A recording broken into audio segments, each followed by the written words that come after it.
mayroong bagong update ng Comelec, pare. Yes, oo. Paring Aldrin, Comelec. Comelec. Kumulik din. Kumilik! Naiisip ko kasi yung official eh. Oo. Yung sobrang makakulik.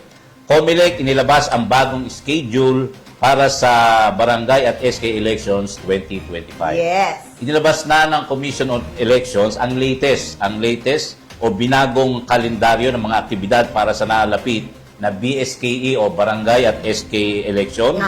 Ito ay nakatakdang ganapin sa December 1, 2025. O parang nalulungkot yung ibang kapitan. Ay, ang dami daw nalungkot. Dami nalungkot. Ito, magsisimula ang voters registration mula August 1 hanggang August 10. Malapit na.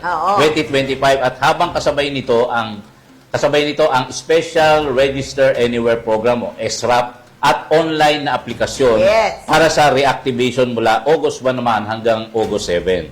Ayon sa Comelec, ang pag-aay ng Certificates of Candidacy naman ay itinakda sa October 1 hanggang 7, 2025. Mahigpit ay pinagbabawal sa Soriano ang premature campaigning. Ito muna mga kampanya. Mula Oktubre 1 hanggang November 19 habang ang campaign period ay itinakda naman sa November 20 hanggang 29. Sa November 30 o bisperas ng halalan ay bawal ang pagbibenta ng alak at siyempre yung pangangampanya. At siyempre may gun ban din yan, yung election period. Bukas ang mga presinto mula 5 a.m. hanggang 7 a.m. or 7 p.m. Bukas ang mga presinto mula 5 a.m. hanggang 7 a.m. para sa mga senior citizens, persons with disabilities, o PWDs at mga buntis. Mula naman 7 a.m. hanggang 3 p.m. para sa mga regular na botante. Ang election period at gun ban ay tatagal mula October 27 hanggang December 31. Hindi na naman natin matadala yung gamit natin. Na siyang huling araw rin ang pagsusumite ng Statement of Contributions and Expenditures o SOSE.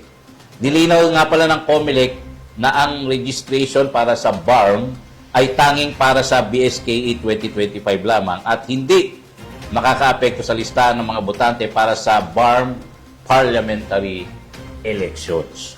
So, yan yung latest updates mula sa Comelec. Komento muna bago sa next news item. Yung mga nalungkot na barangay officials. Dapat naman talaga. May pagkakataon pa kayo. Tagal nga pala, kaya sila nalungkot kasi nakakadalawang taon pa lang sila. Dahil nabawasan, di ba? Wala naman silang ginawa. Kaya kung ako sa inyo, wag nyo na i-postpone. I-challenge na naman yan ni Atty. Mac eh. Ilagay niyo na sa isip niyo na tuloy na ang eleksyon. Tuloy na. If you will remember, sinyali siya ni Atty. Romulo Macalintar. Sinabi na ni sa Supreme Court. Nanalo siya. Kaya nabawasan ng 1 year yung mga kapitan natin. Mga barangay officials natin. So yan yung update mula sa latest updates, yung binagong calendar of activities.